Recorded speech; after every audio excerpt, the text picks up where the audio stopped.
reality here. You might know me as ApplePie Movement. I'm a humanitarian sharing the conversations with humanity which need to be heard. In today's conversation with Jesse DeBeck, we discuss why business equity is important to him. So come on, grab a piece of pie, join our conversation.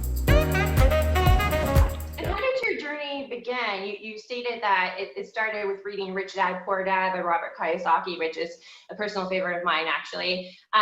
Where were you in your process that compelled you to read that book and then start your business? Yeah, and a lot of people don't know this too. You know, it's Robert Kiyosaki's book, Rich Dad, Poor Dad. But if you look at the original cover, it says with Sharon Lechter. Sharon Lechter is actually one of my clients now, and she's amazing. She was the consultant for the book. Okay, Robert Kiyosaki was, living in an apartment trying to figure out his business. He had an idea for a board game called Cash Flow, and Sharon said we need to launch a book if we want to sell this board game, right? So they became business partners. Sharon was behind the scenes. Robert gets the credit because that was his book, but she was the person that he hired to do it. Sharon was already a millionaire CPA, super gifted. That's why he hired her.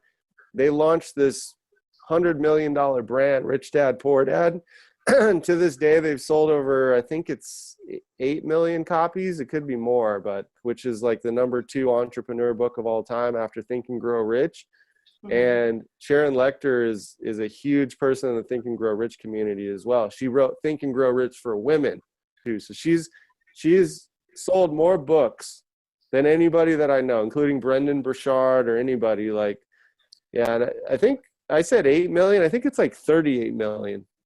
Like, I'm pretty sure it's like, it's a crazy number. Yeah, 8 million's too low because Brendan sold like a few million. So it's not even, she's on a whole different level. Like, so I read that book and that changed my life because I realized that if you work for somebody, it's Rich Dad, Poor Dad. I had the Poor Dad mentality.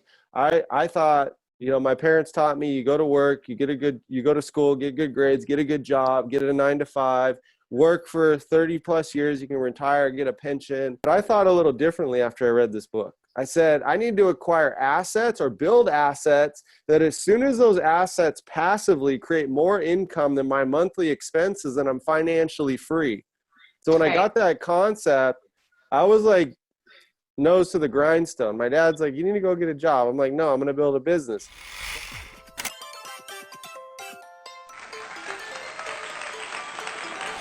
Thank you so much for joining us. I do appreciate all of your coaching, and anybody watching, be sure to check out Influencer Soft. Thank you so much for being a good apple and making the world a better place. Nice to meet you. I appreciate it. Thank you for having me. All right. Have a great week. Okay. You too. Bye.